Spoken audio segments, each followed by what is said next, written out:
crazy about a Ford truck. I'm gonna buy me a Ford truck and cruise it up and down the road. Well, the girl I love stole her from a friend. He got lucky, stole her back again. She heard he had a Ford truck. Lord, she's crazy about a Ford truck. On today's episode of How Long Do Your Eyeballs Last When You're Staring Directly into the Sun? Not long.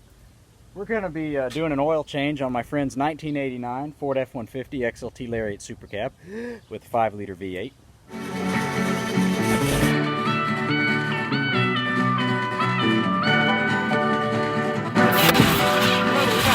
Hold on, we got fire. You may be asking yourself, well, why is my truck and this parked next to this truck at my house? Well, Don hadn't been able to really leave his house in a while. And so I'm just driving his truck for a week and, to drive it. The check engine light just came on. It's running fine. I'm going to say it has something to do with the exhaust. So I'm going to pretend I didn't see it, put some tape over it. Let's get you in on what I bought. Like I said, it has low oil pressure, so probably just because the bearings, all told, this truck has sat in its life for a total of 6 years. So I'm going to say the rings and the bearings probably have a little bit more clearance in them than they should. So hopefully this Shell Rotella 1540 will kind of bring that clearance around. There are 3 reasons why I chose this brand. Number 1, it was the cheapest. Number 2, my grandpa used to be a tax attorney for Shell Oil, and well, I love my grandpa, so you got to get the Shell Rotella.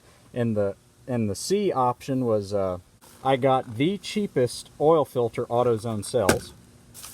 And my favorite product, here it comes, watch out, Hyperlube.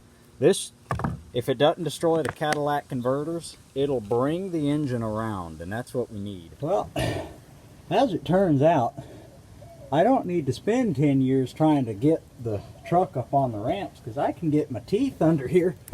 Pretty simple. Here's your standard fit anything wrench. You just bring it in, little at a time, until she starts biting on something, and then you just twist on her.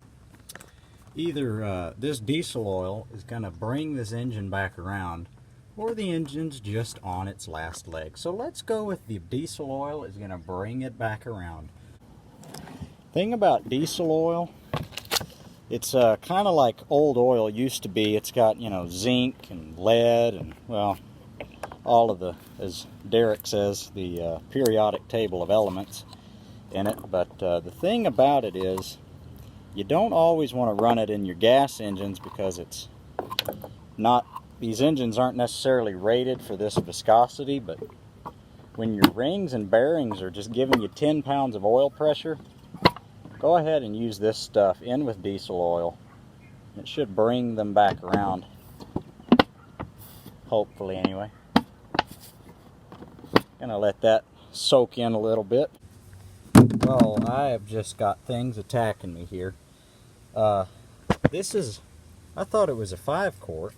Apparently she's the 4-quart option. That's why I got this unit. So I got 4 quarts of this, 1 quart of Hyperlube. That's 5 quarts. That's what the engine is supposed to take. They always take more. That's why I got another quart. Anyway, let's crank on it and let the oil get down to the filter, and then see if the pressure has built up any, and 2, see if the if I need to add any more. So let's twist on the key. Let's see what happens. One of these. Key is hot.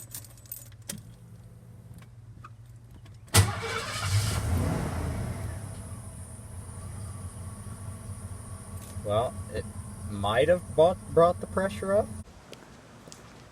Got it parked again. Need to scooch the Yukon back in the driveway. Anyway, I can't say for sure if it brought the oil pressure up any. Probably maybe 10 pounds.